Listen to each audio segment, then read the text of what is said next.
The crystal chandeliers cast a golden glow across the marble floors of St. Augustine Cathedral as 300 guests turned their heads in unison. What they saw would haunt them for years to come. Two identical 8-year-old girls in matching navy blue dresses stood at the entrance of the grand cathedral, their small hands clasped together, their faces streaked with tears. But it wasn't their unexpected arrival that sent shockwaves through the congregation. It was what they were about to reveal about the man standing at the altar in his $1,000 tuxedo that would bring his empire crashing down. Before we jump back in, tell us where you're tuning in from. And if this story touches you, make sure you're subscribed, because tomorrow I've saved something extra special for you. The morning had started like any other fairy tale wedding. Charlotte Winters adjusted her veil one final time in the ornate bridal suite overlooking Central Park. At 28, she was about to marry the most eligible bachelor in the city. Jonathan Sterling, CEO of Sterling Industries, had swept her off her feet 6 months ago at a charity gala. He was everything she had ever dreamed of: handsome, successful, charming, and completely devoted to her. Or so she thought. Charlotte's maid of honor, Rebecca, fussed with the train of her designer gown while her mother dabbed at her eyes with a tissue. The room buzzed with excitement and nervous energy. Charlotte had never been happier. After a string of disappointing relationships, she had finally found her Prince Charming. Jonathan had proposed on a private beach in the Maldives with a ring that cost more than most people's homes. Everything was perfect. Down the hall, Jonathan Sterling stood in front of a full-length mirror, adjusting his platinum cufflinks. His best man, Marcus, handed him a glass of champagne. Jonathan's reflection showed a man who seemed to have everything: wealth, power, and now the woman of his dreams waiting to walk down the aisle to him. His company was worth over $2 billion. He owned properties in 5 countries, and his face regularly graced the covers of business magazines. But behind his confident smile lay a secret so devastating that it threatened to destroy not just his wedding day, but everything he had built. As the organ music began to play, Jonathan made his way to the altar.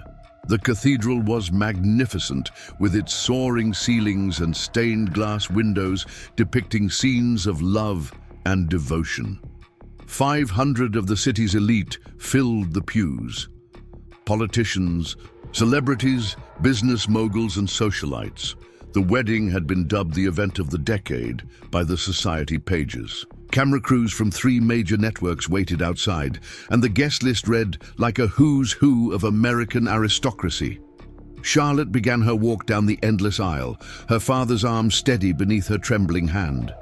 She felt like she was floating on air. The flowers were perfect, white peonies and roses imported from Ecuador.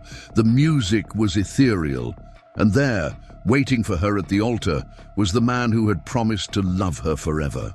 As she glided past the seated guests, she caught glimpses of smiling faces and heard the soft whispers of admiration for her gown and the grandeur of the ceremony. Jonathan watched his bride approach with what appeared to be pure adoration, and his eyes. To everyone watching, he looked like a man completely in love. His smile was radiant, his posture confident. But inside, his heart was pounding not with joy, but with fear. Fear that this day might be the day his carefully constructed life came tumbling down. Fear that the past he had buried so deeply might finally surface. Fear that someone might discover the truth about Rebecca. As Charlotte reached the altar and took Jonathan's hands, neither of them noticed the commotion beginning at the back of the cathedral. The massive wooden doors had been left slightly ajar to allow the warm September air to circulate through the packed church. It was through those doors that 2 small figures slipped inside, unnoticed by the security guards who were focused on the more obvious threats outside. Sophia and Isabella Martinez moved like shadows along the back wall of the cathedral. At 8 years old, They were small enough to remain hidden behind the towering floral arrangements that lined the outer aisles. Their matching navy dresses had been carefully chosen to help them blend in with the formal atmosphere, though they had bought them with the few dollars they had saved from their allowances. Their dark hair was pulled back in neat ponytails, and despite their youth, their faces carried a determination that would have been intimidating on adults. The twins had been planning this moment for weeks. They had studied the cathedral's layout, learned the wedding schedule, and practiced their approach. They knew they would have only one chance to reveal the truth before they were removed from the premises. More importantly, they knew that what they were about to say would change the lives of everyone in that cathedral forever. Father Mackenzie began the ceremony with his rich, resonant voice carrying across the vast space. The traditional words of the wedding ceremony echoed off the stone walls as hundreds of guests settled into their seats to witness what they believed would be a celebration of love. The bride and groom exchanged loving glances as the priest spoke of the sanctity of marriage and the bonds that could never be broken. Charlotte felt tears of joy welling in her eyes as she listened to the beautiful words. This was everything she had ever wanted. She thought about their future together, the children they would have, the homes they would share, the adventures that awaited them. Jonathan had already spoken of taking her to his family's estate in the Hamptons for their honeymoon, and then perhaps a tour of his business operations in Europe. Life stretched ahead of them, like an endless garden of possibilities. Jonathan, meanwhile, was fighting to maintain his composure. Every word the priest spoke about truth and honesty felt like a dagger to his conscience. He tried to focus on Charlotte's radiant face, on the love he genuinely felt for her, but his mind kept drifting to the secret that gnawed at him every day. A secret that involved a woman whose memory he could never escape, and two little girls who represented everything he had lost. The twins continued their careful advance through the cathedral. They moved during moments when the congregation was standing or singing, using the sound and movement to mask their approach. Sophia, the older twin by 3 minutes, led the way, while Isabella followed close behind. They had memorized every word they planned to say, every detail they needed to reveal. This wasn't child's play, this was justice. As they drew closer to the front of the cathedral, Isabella's small hand found her sisters. They had been through so much together, had supported each other through losses that no child should have to endure. Their mother had taught them to be strong, to always stand up for what was right, even when it was difficult, especially when it was difficult.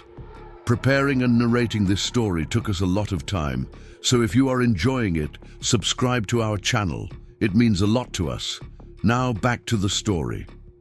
Today would be the ultimate test of that teaching.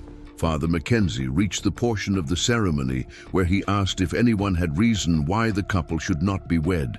It was meant to be a formality, a traditional question that would be met with silence before moving on to the exchange of vows. The cathedral fell into the expected quiet, with only the soft rustle of silk and the distant sounds of the city filtering through the ancient walls. That was when Sophia and Isabella stepped out from behind the floral arrangements and into the center aisle. Their small voices carried with surprising clarity through the hushed cathedral as Sophia spoke first. "We have something to say." A collective gasp rose from the congregation. Heads turned in confusion and shock as 300 guests tried to process the sight of two young children interrupting the city's most anticipated wedding. Charlotte's bouquet trembled in her hands as she turned to see what was happening.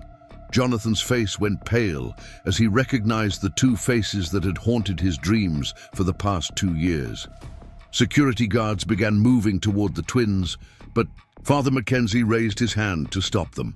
There was something in the children's demeanor, a gravity and purpose that seemed far beyond their years, that gave him pause. In his 40 years of conducting weddings, he had never encountered anything like this. Isabella stepped forward, her voice growing stronger as she addressed the packed cathedral. "My name is Isabella Martinez, and this is my sister Sophia.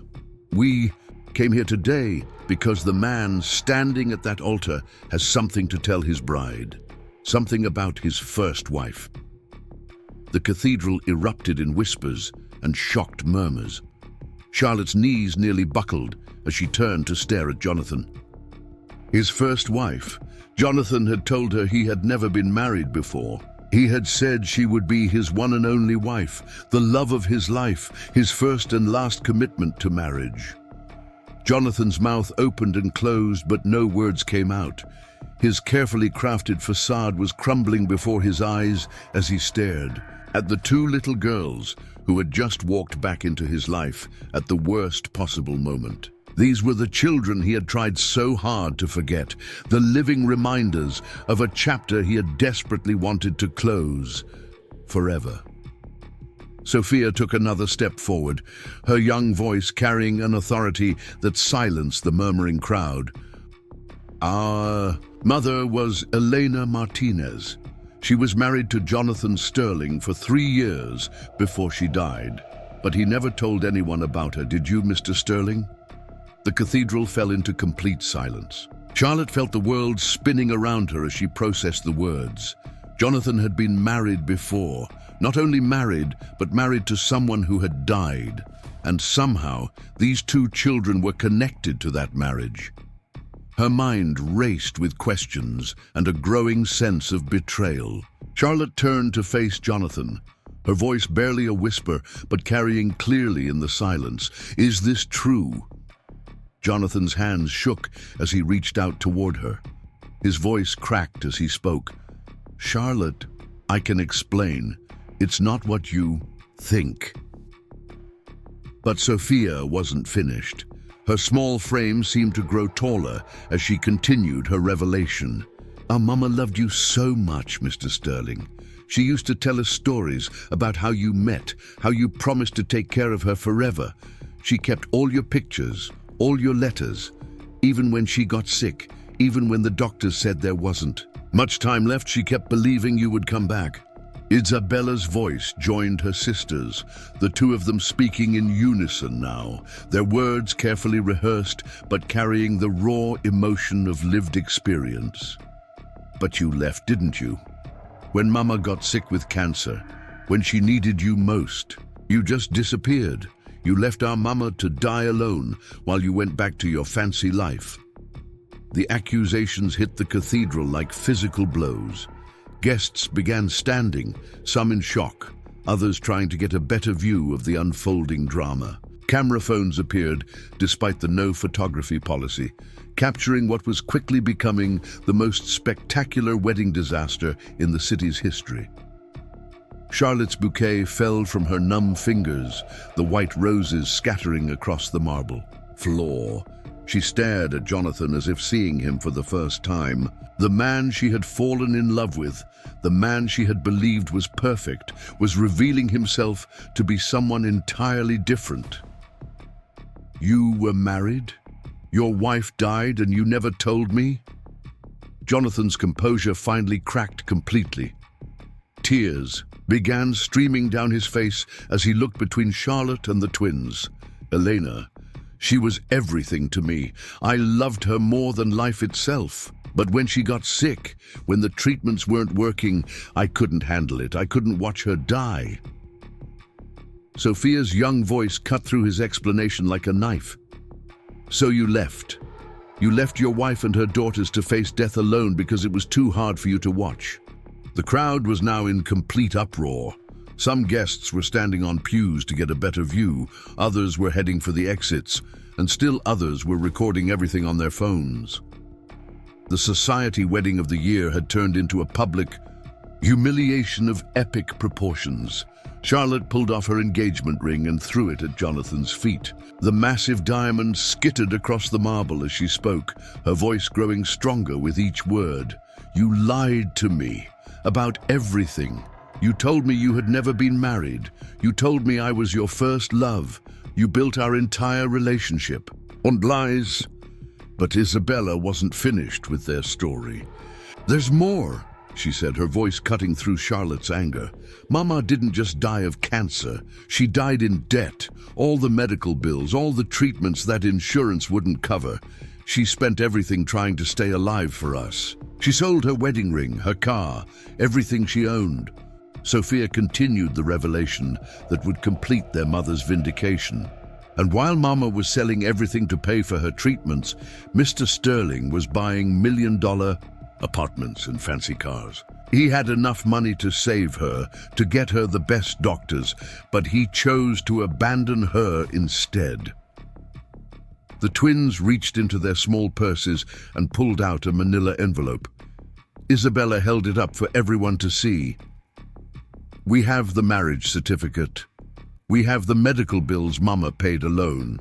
We have the letters she wrote to him begging him to come back, begging him to help her fight for her life. Sophia opened the envelope and began reading from a letter written in a woman's desperate handwriting. Dear Jonathan, the doctors say I have 6 months if I'm lucky. The girls ask about you every day. They don't understand why their stepfather disappeared when Mama got sick. Please, if you ever loved me, please come back. If not for me, then for Sophia and Isabella. They need a father, and you promised you would always be there for them. The cathedral had become completely silent, except for the sound of Sophia's young voice reading her mother's final plea. Even the most hardened socialites in attendance were wiping away tears as the full scope of Jonathan's betrayal became clear. Isabella took the letter from her sister and continued reading. I know you're scared, Jonathan. I know watching someone you love die is the hardest thing in the world, but hiding from it doesn't make it go away. I'm dying whether you're here or not. The only difference is whether I die knowing that the man I loved was brave enough to hold my hand through it.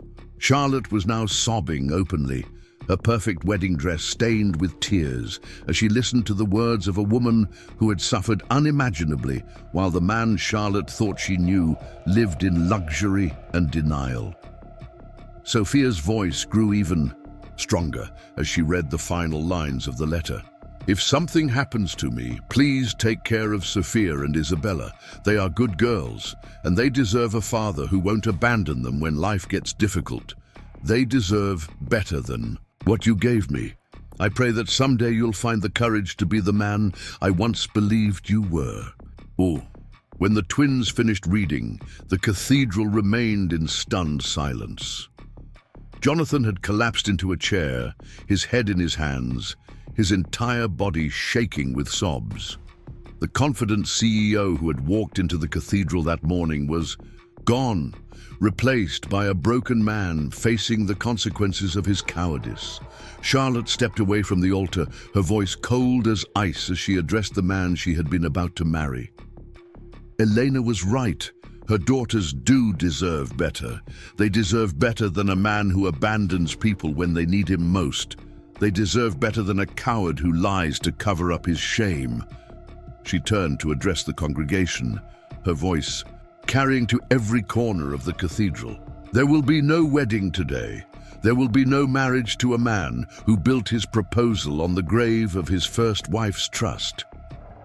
The twins approached Charlotte, their small hands reaching out to her. Isabella spoke softly, but her words carried clearly in the silence. Our mama would have liked you, Miss Charlotte. She always said that every woman deserves to know the truth about the man she's marrying. She would want you to find someone who won't run away when you need them most. Charlotte knelt down to the twins' level, taking their small hands in hers. Through her tears, she managed to smile at them. Your mother sounds like she was a very wise woman and very brave. Sophia nodded solemnly. She was, and she taught us to be brave too.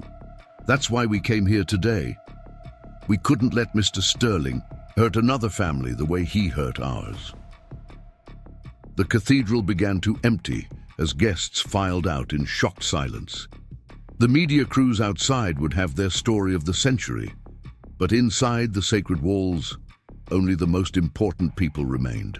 Charlotte stood with the twins, while Jonathan continued to sob at the altar, finally facing the truth he had run from for 2 years. Father Mackenzie approached the small group, his voice gentle but firm. "Children, what you did today took tremendous courage. But where are you staying? Who is taking care of you?" Isabella looked up at the priest with eyes far too old for her young face. "We live with our grandmother now, Abuela Maria. She's been taking care of us since Mama died. She's the one who told us we needed to make sure Mr. Sterling never hurt anyone else the way he hurt our family." Charlotte wiped her eyes and looked down at the twins with a mixture of admiration and heartbreak. "Would you like me to take you home? I think your grandmother is probably worried about you."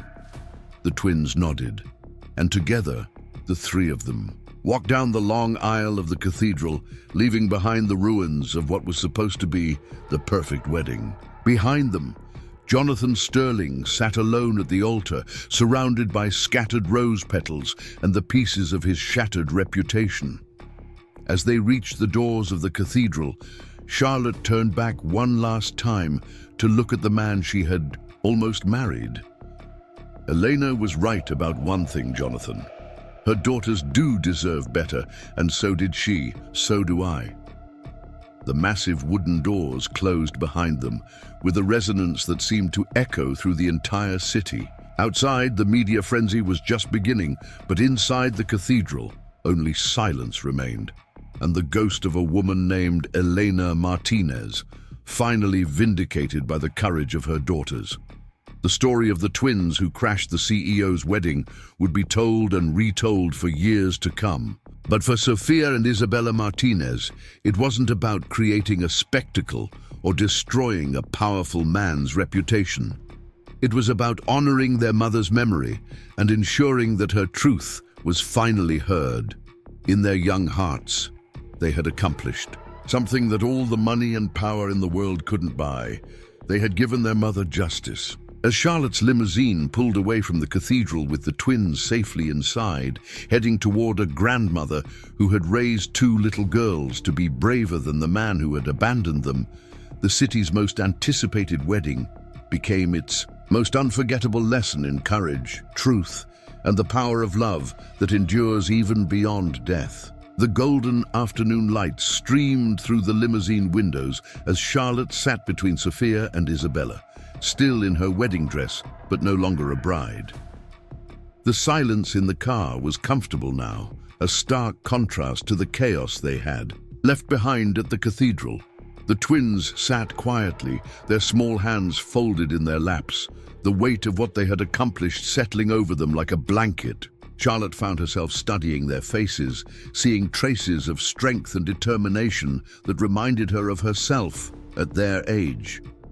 These children had endured more loss and betrayal than most adults, yet they had channeled their pain into something powerful and meaningful. They had protected her from making the biggest mistake of her life, even though they barely knew her. The driver navigated through the busy streets toward the address Isabella had provided, a modest apartment building in Queens, far from the marble mansions and penthouses of Manhattan's elite. As they drove, Charlotte began to understand the vast difference between the world Jonathan inhabited and the world his first wife had struggled to survive in while battling cancer. Sofia broke the silence first, her voice small but curious. "Miss Charlotte, are you very sad about not getting married today?" Charlotte considered the question carefully, surprised to find that her answer was honest. "I'm sad that the man I thought I loved doesn't really exist. But I'm grateful, so grateful, that you two were brave enough to tell me the truth before I made a terrible mistake." Isabella leaned against Charlotte's side, her young wisdom shining through her words. "Mama always said that the truth might hurt for a little while, but lies hurt forever. She said it's better to know something sad than to believe something that isn't real." As the limousine pulled up in front of a weathered brick building, Charlotte could see an elderly Hispanic woman pacing frantically on the front steps. The moment she spotted the twins through the car window, her face transformed with relief and pride. This had to be Abuela Maria, the grandmother who had raised two little girls to be warriors for justice. Maria Martinez rushed to the car as the twins emerged, gathering them into her arms with tears streaming down her weathered cheeks. She spoke rapidly in Spanish, her words a mixture of worry and pride as she held her granddaughters close. Then her eyes fell on Charlotte, still in her elaborate wedding gown, and understanding crossed her features. "You are the bride," Maria said in accented English, her voice filled with compassion. "I'm so sorry, Mija. I'm sorry my granddaughters had to hurt you to save you." Charlotte stepped out of the car, her designer heels clicking on the pavement as she approached the woman who had raised such extraordinary children. "Mrs. Martinez, your granddaughters didn't hurt me. They saved me. They saved me from marrying a man who would have broken my heart just like he broke your daughters." Maria's eyes filled with fresh tears as she studied Charlotte's face. "Elena would have liked you," she said softly, echoing the words her granddaughters had spoken in the cathedral. "She had good judgment about people. She would have wanted you to know the truth." The four of them stood together on the sidewalk, an unlikely group brought together by tragedy and truth. Charlotte looked at the modest building, thinking about Elena Martinez fighting for her life within these walls, while Jonathan Sterling lived in luxury just miles away. The injustice of it made her heart ache. "Mrs. Martinez," Charlotte said slowly, "would you mind if I asked you about Elena, about what really happened?" Maria gestured toward the building's entrance. "Come inside, Mija. This is not a story for the street." They climbed 3 flights of stairs to a small but immaculately clean apartment, filled with the scent of fresh flowers and the soft sounds of life continuing despite loss. Photos of Elena Martinez lined the walls, a beautiful woman with her daughter's dark eyes and determined smile. Charlotte found herself drawn to a wedding photo showing Elena and Jonathan on what appeared to be their happiest day. "They met at a hospital," Maria began as she prepared coffee in the tiny kitchen. Elena was a nurse, working double shifts to put herself through nursing school. Jonathan came in after a car accident. Nothing serious, but he was scared and alone. Elena took care of him not because it was her job, but because she saw someone who needed kindness. Sophia and Isabella settled onto the worn couch, still in their navy dresses, listening to their grandmother tell the story they had heard countless times, but never tired of hearing. "Elena was not impressed by his money," Maria continued, her voice growing stronger as she spoke about her daughter. "She told me, 'Mama, he has everything except the thing that matters most. He doesn't know how to love someone more than he loves himself.' Mito, but she thought she could teach him." Charlotte accepted the cup of coffee with trembling hands, beginning to understand the depth of the tragedy that had unfolded. "She tried to change him." "No, Mija," Maria corrected gently. "She tried to love him enough that he would want to change himself. For 2 years, it worked. He was a different man when he was with her. He laughed more, worried less about business, spent time with the girls like they were his own daughters." Isabella climbed onto her grandmother's lap, adding her voice to the story. "He used to read us bedtime stories. He taught me how to ride a bicycle. He promised he would always be our papa, even though Mama said we didn't have to call him that." The picture Maria was painting made Jonathan's abandonment even more devastating. He hadn't just left a wife, he had left a family that had welcomed him completely.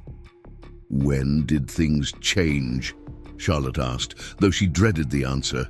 Maria's face darkened as she continued. "Elena found a lump in her breast during her 2nd year of marriage. She was only 32, so young. The doctors said they could treat it, that with the right care, she had a good chance of beating it. Jonathan promised he would be with her every step of the way." Sophia's voice grew quiet as she took up the narrative. At first, he came to the doctor appointments. He held Mama's hand during the treatments. He told us everything would be okay. But the treatments were hard, Isabella added, her voice barely above a whisper. Mama got very sick. She lost her hair. She couldn't work anymore. The medical bills started coming, and they were so big that Mama cried when she opened them. Maria's jaw tightened as she reached the most painful part of the story. That's when we saw who Jonathan Sterling really was, when Elena needed him most. When she was fighting for her life and for her daughter's future, he began to disappear. First, he stopped coming to treatments. Then, he stopped coming home some nights. Finally, he stopped coming at all. Charlotte felt sick to her stomach as the full scope of Jonathan's betrayal became clear. He just left while she was fighting cancer? One morning, Elena woke up and he was gone, Maria said, her voice heavy with old pain. His clothes, his personal things, everything. He left a note saying he couldn't handle watching her die, that it was too hard for him, as if it wasn't hard for her, as if it wasn't hard for two little girls watching their mother fight for her life. The apartment fell silent, except for the distant sounds of the city outside. Charlotte tried to imagine Eleanor's horror and heartbreak at being abandoned during the fight of her life. She tried to imagine how Sophia and Isabella had felt watching their stepfather disappear when they needed him most. What happened then? Charlotte asked, though she could see from the twins' faces that the worst was yet to come. Elena had to sell everything, Sophia said, her young voice carrying the weight of memories no child should have. The house Jonathan bought for us, her car, even her jewelry, everything to pay for treatments that might save her life. Isabella nodded solemnly. She worked for as long as she could, even when she was sick. She didn't want us to know how scared she was, but sometimes we would hear her crying at night when she thought we were asleep. Maria's voice broke as she continued the story. Elena fought for 18 months after Jonathan left. 18 months of treatment, surgeries, hope and heartbreak. She never gave up, never stopped believing she could beat the cancer and be there for her daughters. But the stress of doing it alone, the financial pressure, the heartbreak, it all made everything harder. Did she ever try to contact Jonathan? Charlotte asked, thinking of the letters the twins had read in the cathedral. Many times, Maria confirmed. She wrote letters, called his office, even went to his building once when she was feeling strong enough. His assistants always said he was unavailable, that he would call back. He never did. Sophia reached into her small purse and pulled out a worn envelope. This is the last letter Mama wrote to him. She gave it to us before she went to the hospital for the last time. She made us promise that if anything happened to her, we would make sure he knew how much she loved him, even after everything. Charlotte opened the letter with shaking hands, immediately recognizing the desperate handwriting she had heard in the cathedral. But this letter was different. It was written with the knowledge that death was approaching. My dearest Jonathan, Charlotte read aloud, her voice breaking with emotion. I know you won't read this, just like you haven't read any of my other letters, but I need to say these things, even if you never hear them. I'm dying, and I'm not angry with you anymore. I understand that watching someone you love die is terrifying. I understand that you thought leaving would protect you from pain, but pain finds us anyway, doesn't it? I hope someday you'll understand that love isn't about protecting yourself from hurt. It's about standing with someone even when it hurts, especially when it hurts. The apartment was completely silent as Charlotte continued reading Elena's final words to the man who had abandoned her. I want you to know that I forgive you. I forgive you for leaving when I needed you most. I forgive you for choosing your comfort over my life. I forgive you because holding on to anger would poison the time I have left with our daughters. Yes, Jonathan, they are our daughters. You may have left them, but they still love you. They still ask about their papa and when "You're coming home. I don't have the heart to tell them you're never coming back." Charlotte's tears fell onto the letter as she read Elena's final request. "I have one last favor to ask of you. When I'm gone, please don't let the girls remember only the man who left. Help them remember the man who read them bedtime stories, who taught Isabella to ride her bike, who promised Sophia he would walk her down the aisle someday. They deserve to have good memories of their papa, even if you couldn't be the man I needed you to be." The letter was signed simply, "Forever yours, Eleanor," with a postscript that broke Charlotte's heart completely. P.S. If you ever love someone, else the way you once loved me, please be braver for her than you were for me. She deserves the man I fell in love with, not the man who was too afraid to stay. Charlotte folded the letter carefully and handed it back to Sophia, understanding now why the twins had felt compelled to crash the wedding. Elena had asked Jonathan to be braver for his next love, but instead he had built his new relationship on lies and denial. Did Elena ever receive any help from Jonathan's family or friends? Charlotte asked, trying to understand how someone with so much wealth could allow this tragedy to unfold. Maria shook her head bitterly. His friends and family didn't even know Elena existed. After he left, we learned that he had never told anyone about the marriage. We were his secret shame, something to be hidden away and forgotten.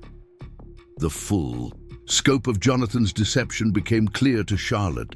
Not only had he abandoned his dying wife, but he had erased her existence from his public life.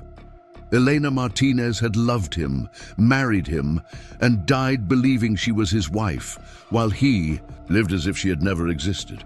"How did you manage after Elena died?" Charlotte asked, looking at the twins with even greater admiration. "It was very hard," Isabella admitted. "We had to move here with Abuela because Mama's apartment was too expensive. We had to change schools and leave all our friends. But Abuela taught us that Mama's love would always be with us and that we had to be strong for each other." Maria's voice filled with pride as she spoke about her granddaughters. "These girls have been through more loss than most adults, but they never let it make them bitter. They work hard in school, they help their neighbors, and they never forget to honor their mother's memory." "How did you find out about Jonathan's wedding?"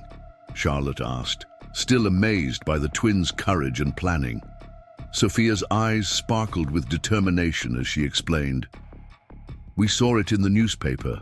There was a big article about the engagement with pictures and everything. When we saw Mr. Sterling's face, we remembered him right away.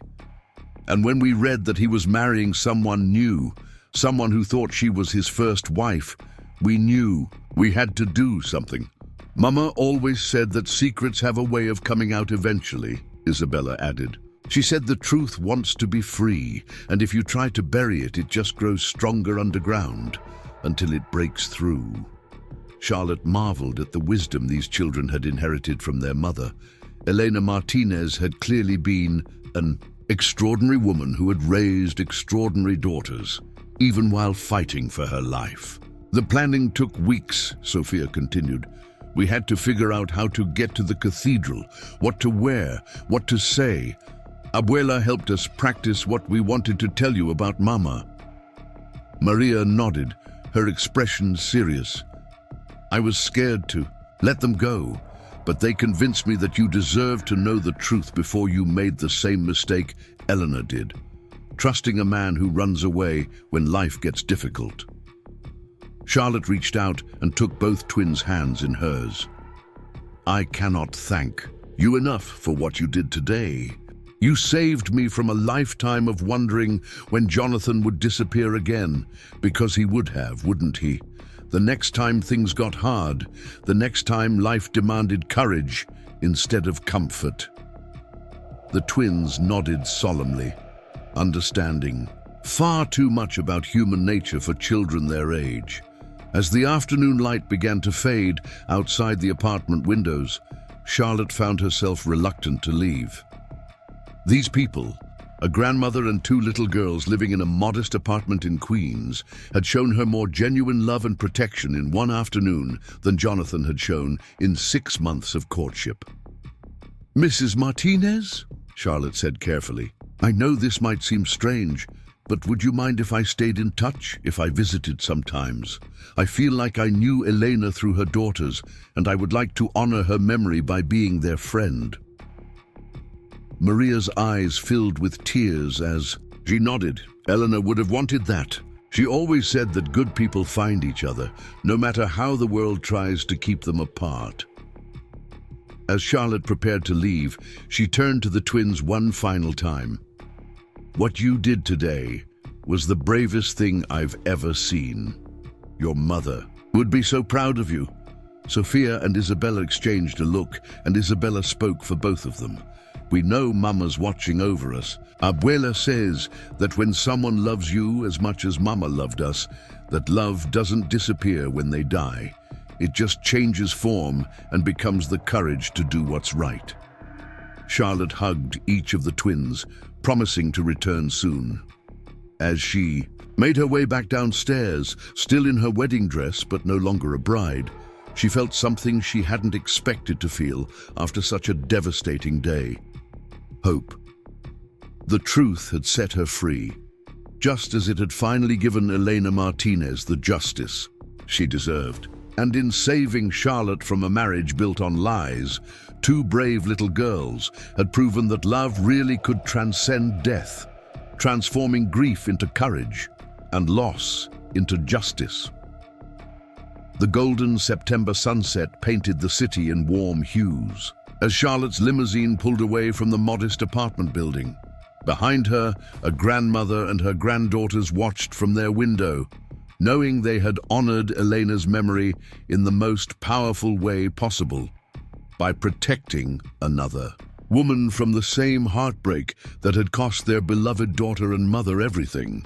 In the cathedral across the city, Jonathan Sterling sat alone among the scattered rose petals and broken promises, finally understanding that some secrets are too heavy to carry and some truths too powerful to bury.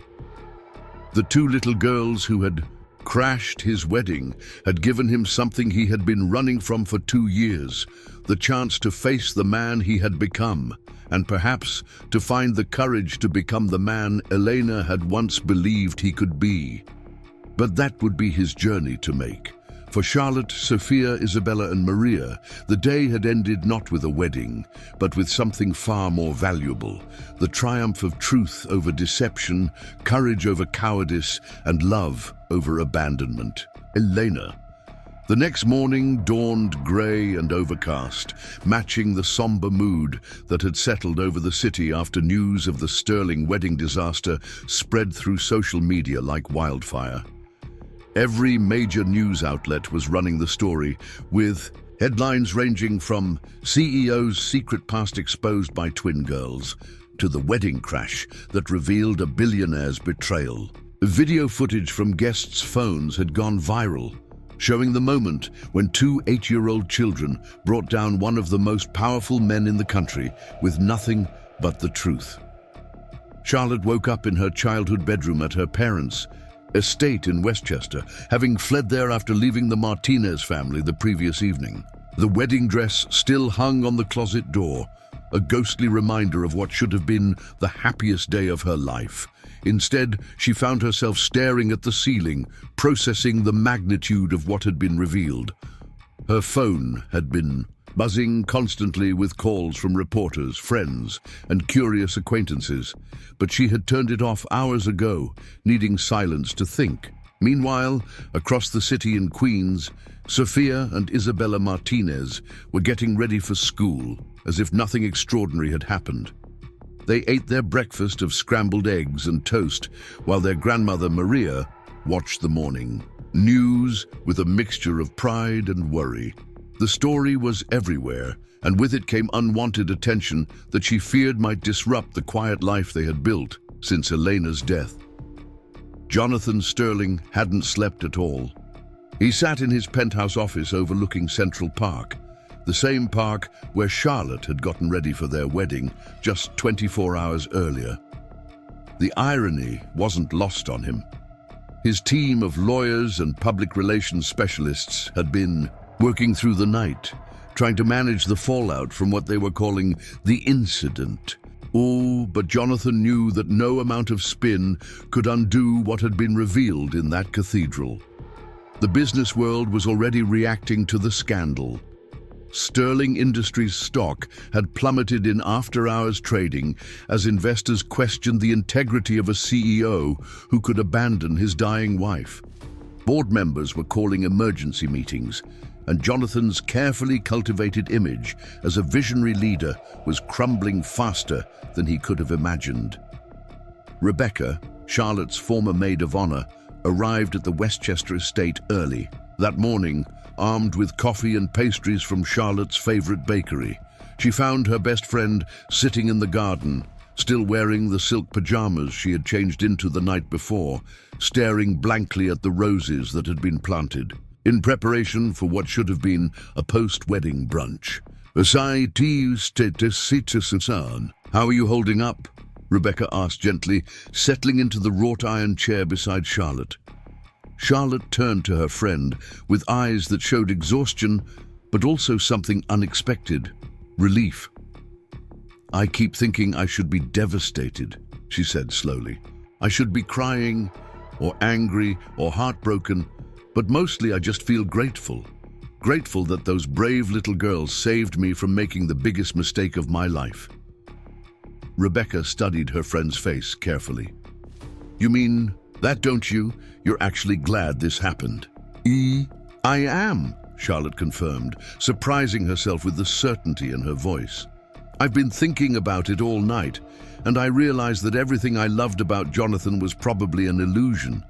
The man I fell in love with was just another one of his carefully constructed lies. The real Jonathan Sterling is the man who abandoned his dying wife and erased her existence from his life. Meanwhile, in the Martinez apartment, the twins were dealing with their own challenges.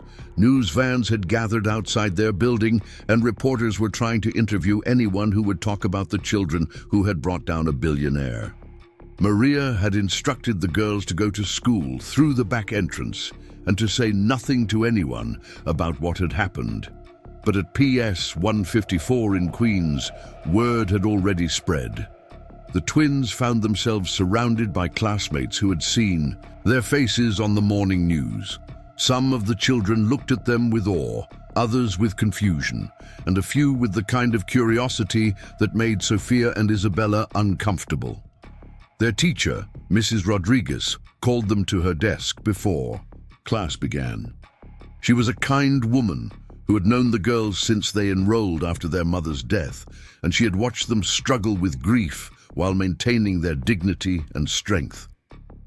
Girls, she said gently, I know what happened yesterday was very difficult and very brave. If you need to talk to someone, or if the attention becomes too much, please let me know. I'm here to help you.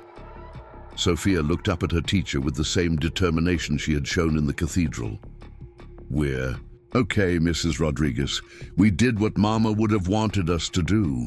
We told the truth, and we protected someone who needed protecting. That's what she taught us to do. Isabella nodded in agreement. Abuela says that doing the right thing isn't always easy, but it's always worth it. We don't regret what we did. Mrs. Rodriguez marveled at the maturity of these children who had endured so much loss, yet remained committed to justice and truth. She made a mental note to keep an extra eye on them in the coming days, knowing that their lives had just become much more complicated. Back in Manhattan, Jonathan's assistant, Patricia, was fielding calls from reporters, board members, and business associates, all demanding answers. She had worked for Jonathan for 5 years and thought she knew him well. But the revelations about Elena Martinez had shaken her to her core. As she watched her boss pace his office like a caged animal, she found herself wondering what other secrets he might be hiding. Jonathan's phone rang, and Patricia's voice came through the intercom. "Mr. Sterling, your mother is on line 1. She says it's urgent." Jonathan closed his eyes, dreading this conversation more than any board meeting or investor call. Catherine. Sterling was a formidable woman who had built her own business empire and had little patience for weakness or scandal. He picked up the phone with trembling hands. "Mother," he said, trying to sound more composed than he felt. "Jonathan," came Catherine's crisp voice, "I'm watching the news coverage of yesterday's event. Is it true? Were you actually married to this woman, this Elena Martinez?" Jonathan's throat felt tight as he answered, "Yes, Mother, it's true." The silence on the other end of the line stretched for what felt like an eternity before Catherine spoke again. "And you never told your family? You never told me that I had granddaughters?" The word granddaughters hit Jonathan like a physical blow. In his desperation to escape the pain of Elena's illness and death, he had not only abandoned his wife and stepdaughters, but had also deprived his mother of the joy of knowing her granddaughters. They aren't my biological daughters," Jonathan stammered, but even as he said it, he knew how hollow it sounded. "Blood doesn't make a family, Jonathan," Catherine said sharply. "Love does. Commitment does. And from what I'm seeing on the news, those girls loved you as their father, and you abandoned them when they needed you most." Jonathan couldn't argue with his mother's assessment, because it was absolutely true. Sophia and Isabella had called. Him Papa had trusted him to be their father, and he had disappeared from their lives without explanation or goodbye. "I want to meet them," Catherine continued, her voice softening slightly. "I want to meet my granddaughters and pay my respects. To Elena's family, if you won't do right by those children, then I will." The phone call ended, with Jonathan staring out his office window at the city below, realizing that the consequences of his actions were only beginning to unfold. Charlotte spent the morning reading every article and watching every news segment about the wedding disaster. She was amazed by how the story was being portrayed, not as a simple wedding interruption, but as a powerful statement about truth, justice, and the courage of children. Editorial pieces were praising Sophia and Isabella for their bravery, while others criticized Jonathan, not just for his abandonment of Elena, but for his deception in his relationship with Charlotte. One article in particular caught her attention. It was written by investigative journalist Marcus Chen, who had done some digging into Jonathan's background and Elena's medical records.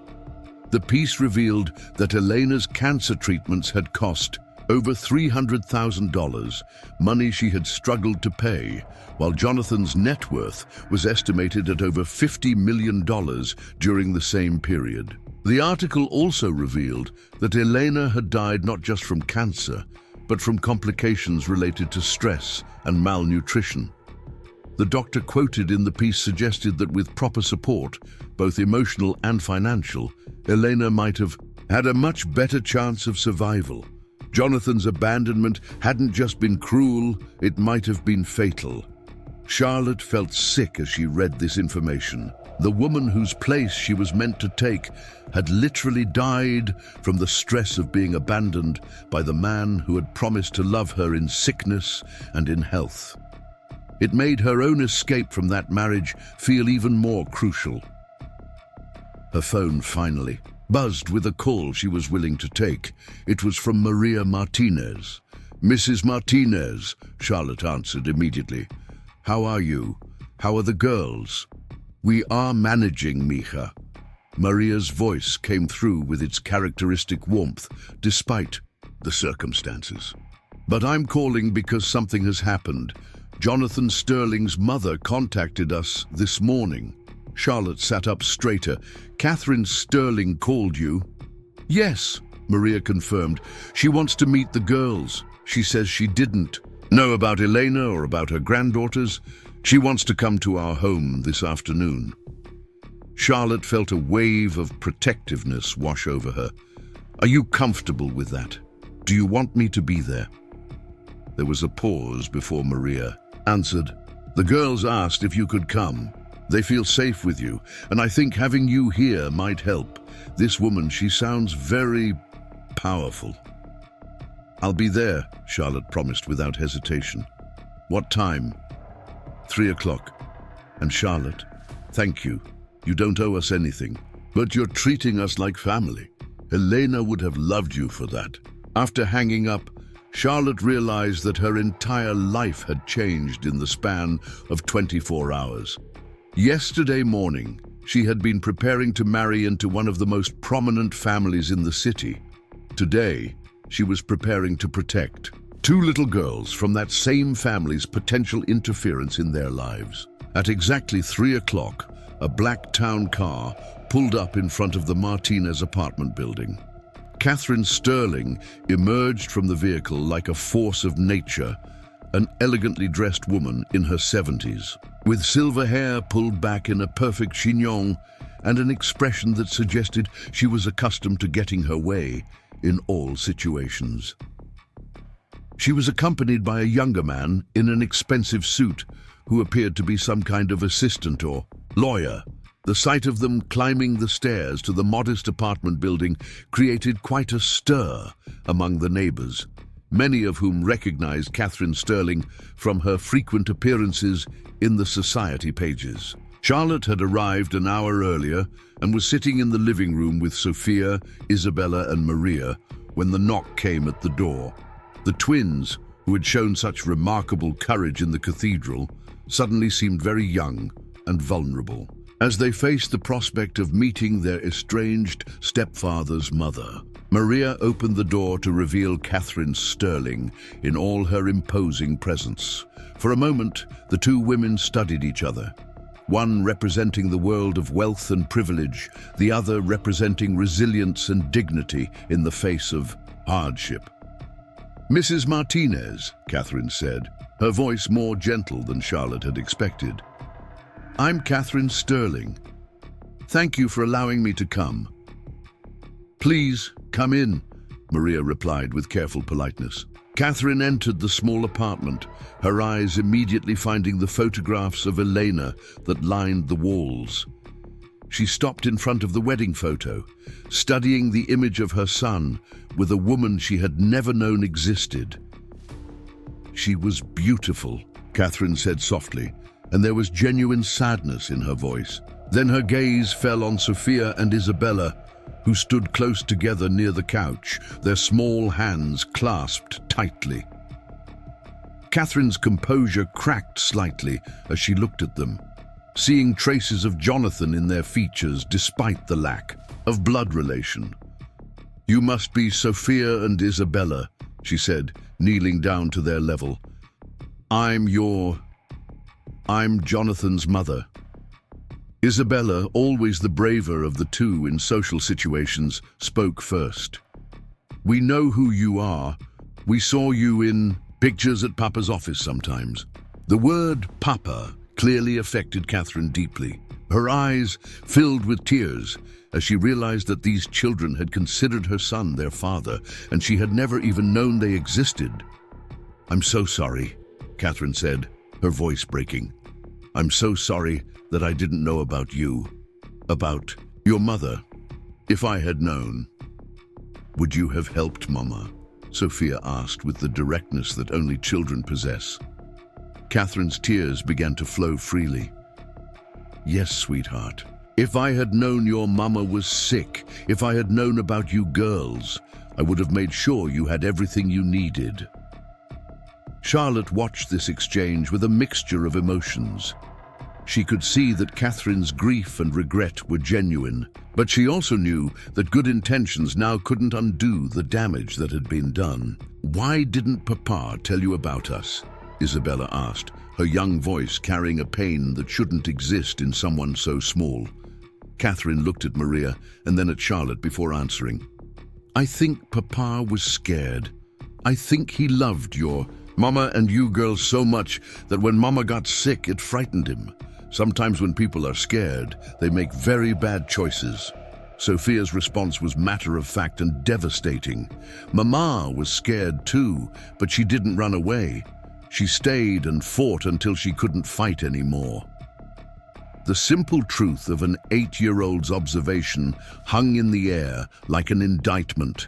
Catherine nodded, understanding that these children had learned lessons about courage and loyalty that her son had failed to understand. "You're absolutely right," Catherine said. "Your mama was much braver than Papa was. And you girls are brave too. What you did yesterday, telling the truth when it was hard to do, that took more courage than most adults have." Maria had been watching this interaction carefully, evaluating Catherine's sincerity and her potential impact on her granddaughters' lives. Finally, she spoke. "Mrs. Sterling, may I ask why you've come here? What do you want from my granddaughters?" Catherine stood up, her composure returning as she shifted into the more familiar role of a business leader addressing a serious matter. "I came to apologize," she said, "to express my regret for my son's actions and my own ignorance, but I also came to make amends if you'll allow me." She gestured to her assistant, who stepped forward with a briefcase. "Elena's medical bills, her funeral expenses, the financial strain my son's abandonment caused your family. I want to make it right." Maria's back stiffened. "We are not looking for charity, Mrs. Sterling." "This isn't charity," Catherine replied firmly. "This is justice. My son had a responsibility to your daughter and to these children. He failed to meet that responsibility, but that doesn't mean the Sterling family should abandon it entirely." Charlotte found herself impressed by Catherine's directness and apparent sincerity, but she also felt protective of the Martinez family's dignity. "Mrs. Sterling," Charlotte interjected, "I think what Mrs. Martinez is saying is that this family has survived tremendous hardship with their pride intact. Any assistance you might offer needs to be presented as what it actually is, an acknowledgement of debt owed, not a gift from a position of superiority." Catherine turned to study Charlotte with new interest. "You must be Charlotte Winters, the bride who wasn't." "I am," Charlotte confirmed, meeting Catherine's gaze steadily. "And I'm here because these children and their grandmother have become very important to me." "I can see why," Catherine said with what appeared to be genuine respect. "They're remarkable people." Isabella tugged on Catherine's elegant coat to get her attention. When the older woman looked down, Isabella asked, "Are you going to help Papa become a better person?" The question caught Catherine off guard. "What do you mean, sweetheart?" "Mama always said that when people make mistakes, the people who love them should help them learn to do better," Sophia explained. "She said that's what love is, helping someone become the best version of themselves." Catherine was quiet for a long moment, processing the wisdom of these children who had been raised by a woman she was only now beginning to understand. "I think," Catherine said slowly, "that Papa needs to learn how to be brave like your mama was, and like you girls are. I don't know if I can help him with that, but I promise I will try." Maria had been listening to this exchange with growing respect for Catherine Sterling. Despite her wealth and privilege, the woman seemed to genuinely understand the gravity of what had happened and the value of the family her son had abandoned. "Mrs. Sterling," Maria said, "would you like to stay for dinner? It's not fancy, but it's made with love.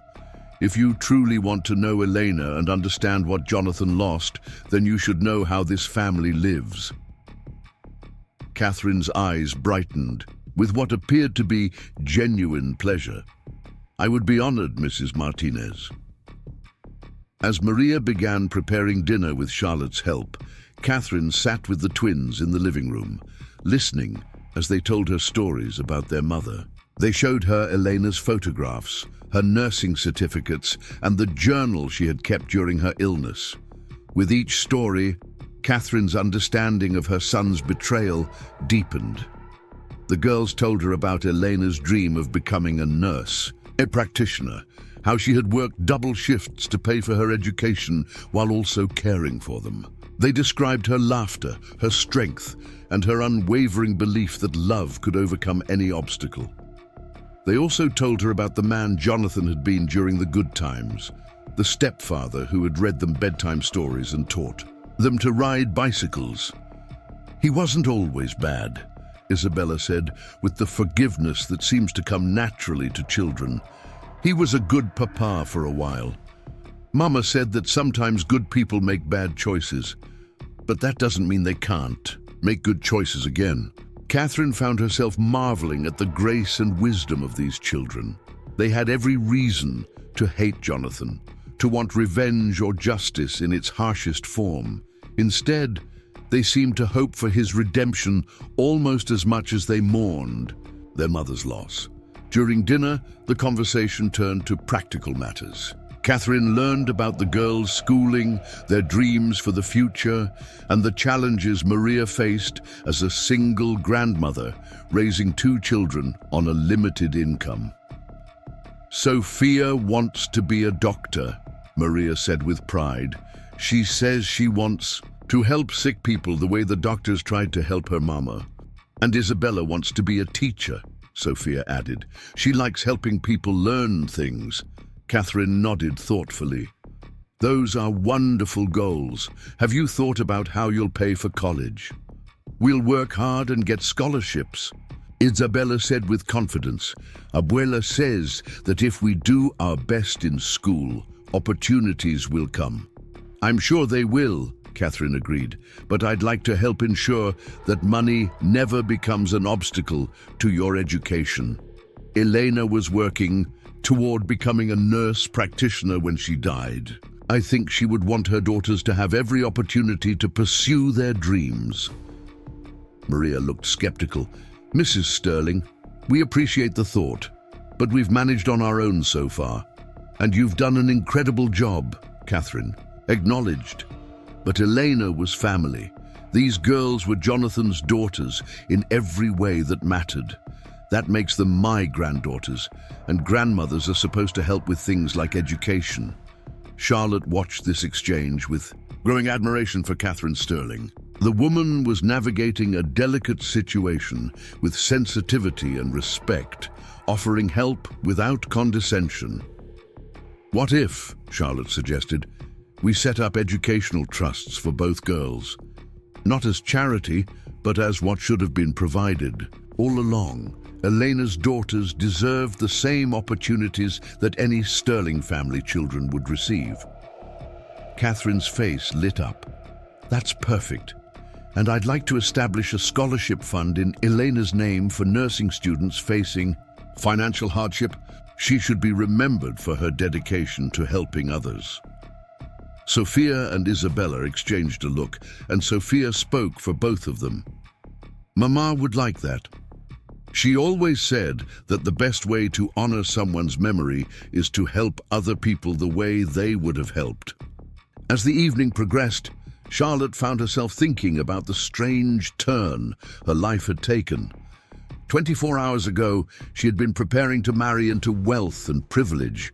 Now she was sitting in a modest apartment in Queens, feeling more genuinely connected to the people around this table than she had ever felt in Jonathan's world of elegant dinners and exclusive parties. When it came time for Catherine to leave, she knelt down to hug both twins goodbye. "I hope you'll let me visit again," she said. "I have a lot of years of being a grandmother to make up for." "Will you bring Papa next time?" Isabella asked, innocently. Catherine's face grew serious. "I don't know, sweetheart. Papa has a lot of work to do on himself before he's ready to see you again. But I promise I won't give up on him, just like your mama never gave up on him." After Catherine left, the apartment felt quiet and peaceful. Charlotte helped Maria clean up the dinner dishes while the twins did their homework at the kitchen table. It struck her that this simple domestic scene felt more like a real family than anything she had experienced in her relationship with Jonathan. "Charlotte," Maria said as they worked together in the kitchen, "I need to ask you something. Are you doing this because you feel guilty about almost marrying Jonathan? Because if you are, you don't need to punish yourself by taking care of us." Charlotte stopped washing dishes and turned to face Maria. "I'm not here out of guilt," she said honestly. "I'm here because being with you and the girls feels like coming home. I've never had sisters, and I lost my own mother when I was young. Elena's daughters saved my life yesterday, and now you're all teaching me what a real family looks like." Maria studied Charlotte's face and seemed to find what she was looking for. "Elena would have liked you very much," she said for the third time since they had met. "She had a good heart for people, and she would have seen your good heart too." Later that evening, after Charlotte had returned to Westchester and the twins were asleep in their shared bedroom, Maria sat in her chair by the window, looking out at the city lights and thinking about the extraordinary day they had all shared. She thought about Elena, about the daughter she had raised to be strong and loving and brave. She thought about the granddaughters who had inherited their mother's courage and used it to protect a stranger from heartbreak. And she thought about the unlikely friendships that had formed in the aftermath of tragedy. Tomorrow would bring new challenges. The media attention would continue, and there would be difficult decisions to make about Catherine Sterling's offers of help. Jonathan would eventually have to face the consequences of his actions more fully than a simple public humiliation, and Charlotte would have to rebuild her life from the ground up. But tonight, Maria felt something she hadn't experienced since Eleanor's death. Hope. Hope that her granddaughters would grow up knowing they were loved and supported. Hope that Elena's memory would be honored in meaningful ways. And hope that sometimes, even from the worst betrayals, something beautiful could grow. In his penthouse, across the city, Jonathan Sterling sat alone with a bottle of whiskey and a folder full of photographs he hadn't looked at in 2 years. Pictures of Elena during their courtship, their wedding, their brief happy time as a family. Pictures of him teaching Isabella to ride a bike, reading bedtime stories to Sophia, laughing with Elena as they watched the girls play in the park. He had convinced himself that forgetting them was the only way to survive the pain of losing Eleanor. But now, faced with the courage of 2 8-year-old children who had refused to let his cowardice go unpunished, he was beginning to understand that some things shouldn't be forgotten. Some things should be faced, no matter how much they hurt. The photographs reminded him of the man he had been for a brief, shining moment, the man Elena had believed he could become, the man Sophia and Isabella had called Papa, the man who had disappeared the moment things got difficult, leaving 3 people who loved him to face the darkness alone. As dawn broke over the city, Jonathan made a decision that terrified him more than any business deal or board meeting ever had. He was going to try to find that man again, even if it meant facing every painful truth he had spent 2 years running from. The journey back to the man Elena had loved would be long and difficult, and there was no guarantee that the people he had hurt would ever forgive him.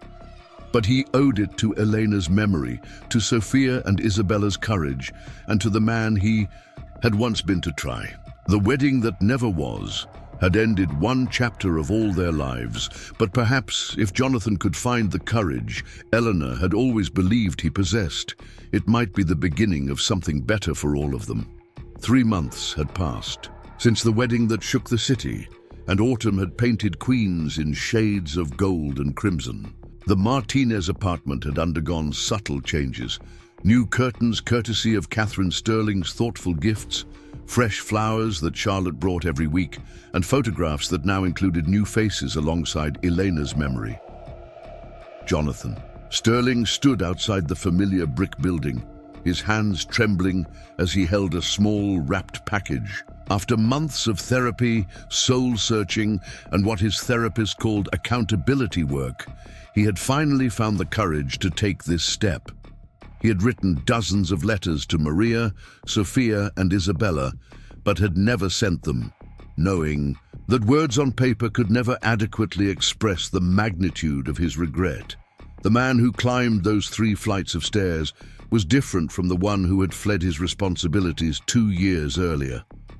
Gone was the polished veneer of corporate confidence, replaced by something raw but more genuine. He had resigned as CEO of Sterling Industries, choosing instead to focus on smaller ventures that aligned with his newfound understanding of what truly mattered. Maria answered the door with surprise, but not hostility. She had been expecting this visit for weeks, ever since Catherine had mentioned that Jonathan was finally ready to face the people he had abandoned. The twins were at school, which Maria had planned deliberately, wanting to assess Jonathan's sincerity before allowing him near her granddaughters. "Jonathan," she said simply, stepping aside to let him enter. "Mrs. Martinez," he replied, his voice hoarse with emotion. "Thank you for agreeing to see me." They sat in the same living room where Charlotte and Catherine had first visited, surrounded by Elena's photographs and the evidence of a life built on love rather than wealth. Jonathan's eyes found the wedding photo immediately, and Maria watched as tears began to flow down his face. "I loved her so much," he whispered. "I know that's hard to believe after what I did, but I loved Elena more than I had ever loved anyone. When she got sick, I felt like I was dying too. But instead of staying to fight with her, I ran away like a coward." Maria had prepared herself for anger, for accusations, for demands. She had not prepared herself for this broken man who seemed to have finally grasped the full weight of his betrayal. "Why did you come here, Jonathan? What do you want from us?" "I want to apologize," he said, his voice barely above a whisper. "I want to try to make amends, if that's even possible.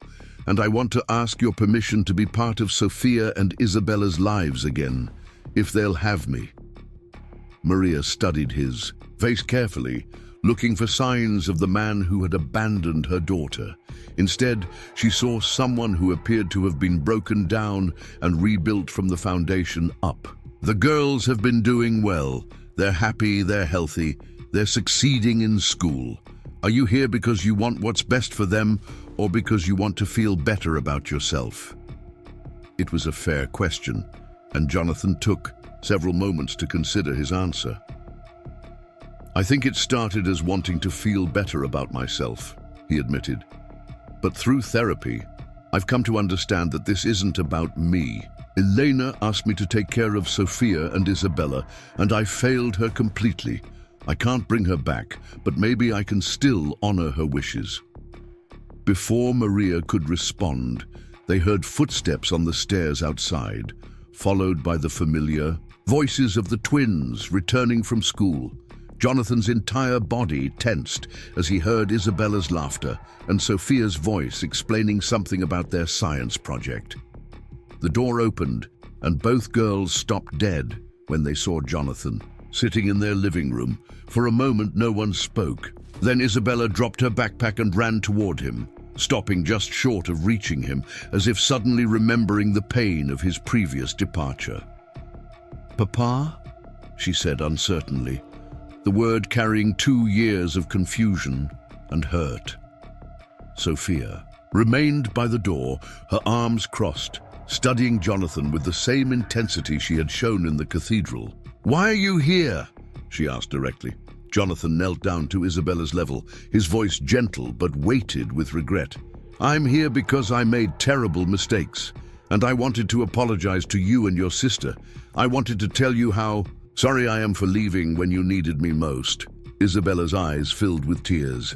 "We waited for you to come back. Even after Mama died, we thought maybe you would come back for us." The words hit Jonathan like physical blows. He had known intellectually that his abandonment had hurt the girls, but hearing Isabella's innocent confession made the reality of their pain undeniable. "I know you did," he said, his own voice breaking. "And I'm so sorry I wasn't brave enough to come back then. Your mama was right about me. I was a coward, but I'm trying to learn how to be braver." Sophia finally approached, her expression serious beyond her years. "Mama said that people can change if they really want to. Do you really want to change? Or are you just sad because everyone knows what you did now?" Her directness was startling, But Jonathan appreciated it. These children deserved honesty above all else.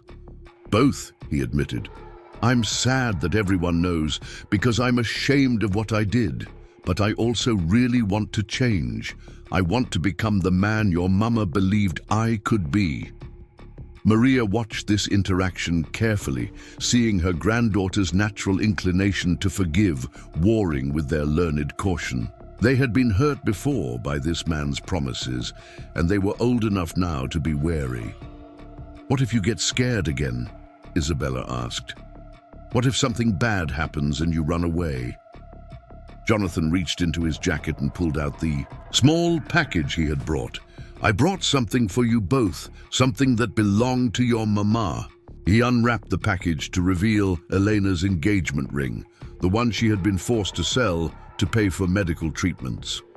Jonathan had spent months tracking it down through pawn shops and private dealers, finally locating it in an estate sale in Brooklyn. "I know this can't make up for what I did," he said, holding the ring out to the girls. "But I wanted you to have something of hers that should never have been lost."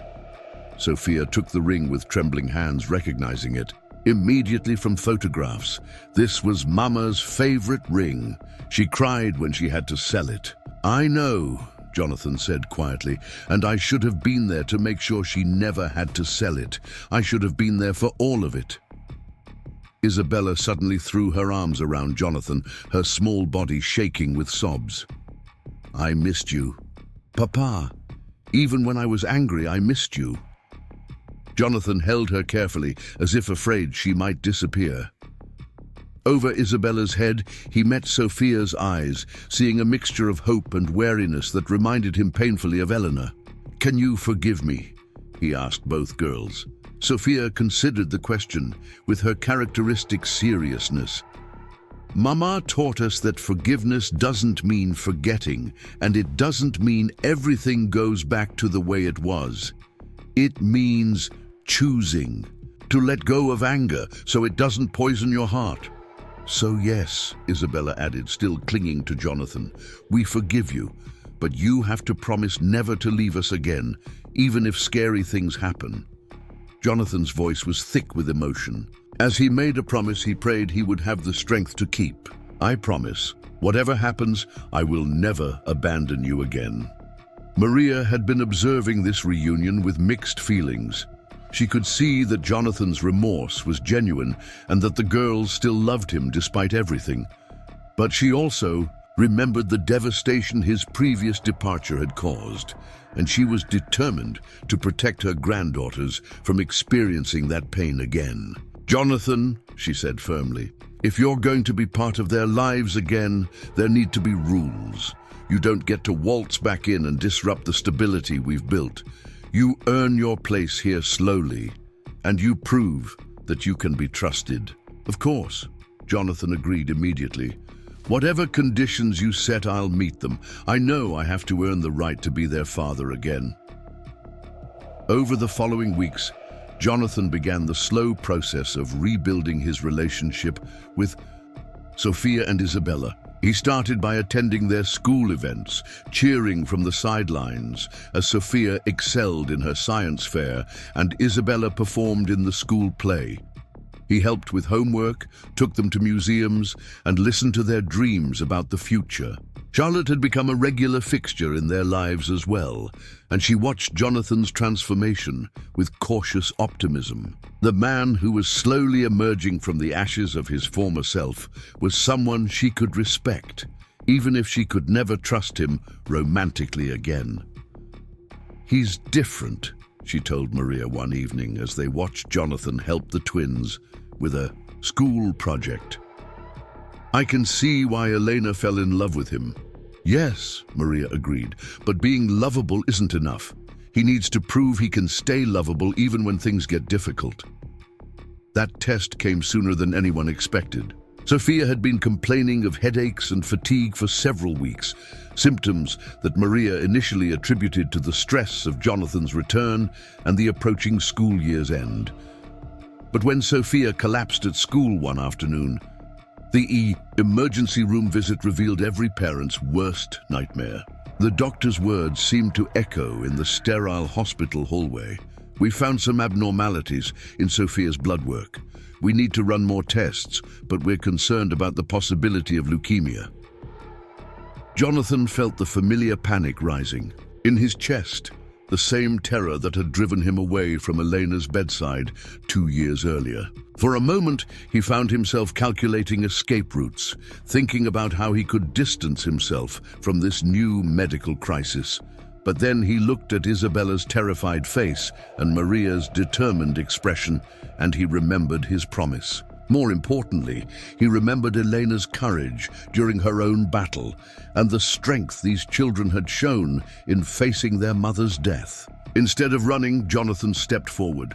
"What do we need to do?" he asked the doctor. "What tests, what treatments, what specialists?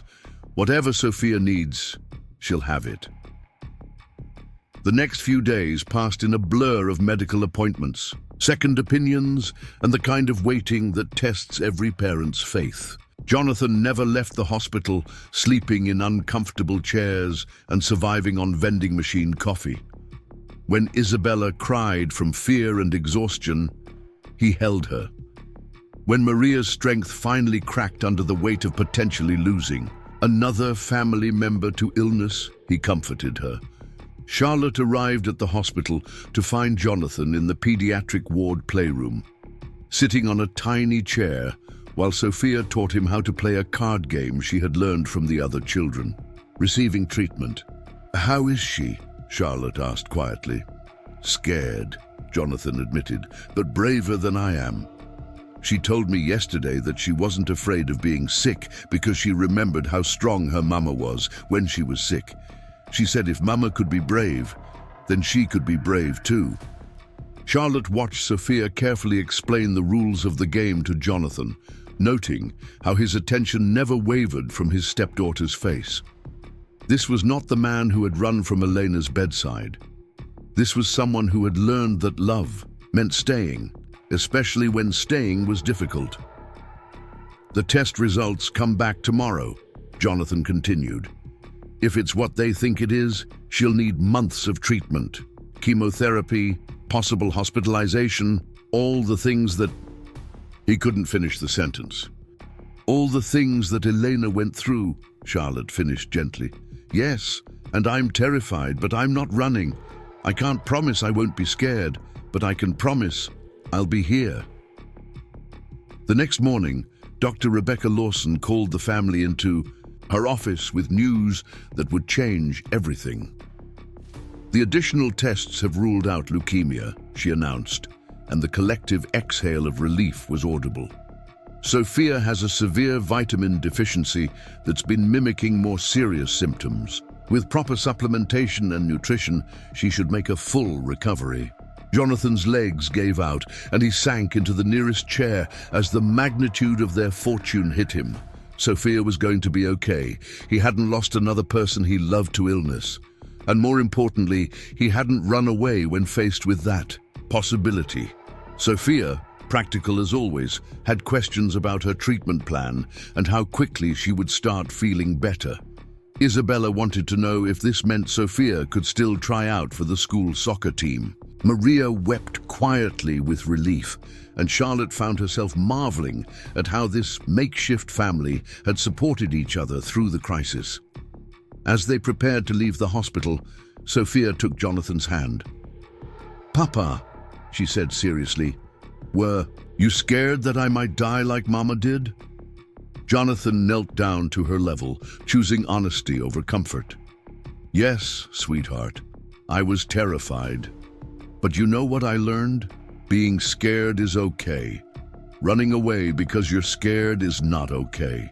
Your mama was scared when she was sick, but she stayed and fought because she loved you girls more than she feared the illness. And you stayed this time because you love us more than you fear being scared," Sophia asked. "Exactly," Jonathan confirmed. "I learned that real love means staying, especially when you're afraid." 6 months later, the anniversary of Elena's death arrived with the first snow of winter. The family had established a new tradition of visiting her grave together, bringing flowers and sharing stories about their memories of her. Jonathan stood beside Elena's headstone, no longer the coward who had been too afraid to attend her funeral. Sophia and Isabella had decorated the grave with drawings they had made in art class, and Maria had brought Elena's favorite flowers, white roses mixed with baby's breath. "I'm sorry I wasn't here before," Jonathan said quietly to the headstone. "I'm sorry I wasn't brave enough to say goodbye properly. But I want you to know that our daughters are amazing. They're strong and kind and courageous, just like their mama, and I promise you that I will never abandon them again." Charlotte stood a little apart from the family group, giving them space for their private grief while still being present for support. Her own life had taken unexpected turns in the months since the wedding that never was. She had started a non-profit organization focused on providing support for families dealing with medical crises, inspired by Elena's story and funded partially by Catherine Sterling's generous donation. As they prepared to leave the cemetery, Isabella tugged on Jonathan's coat. "Papa, do you think Mama knows that you came back?"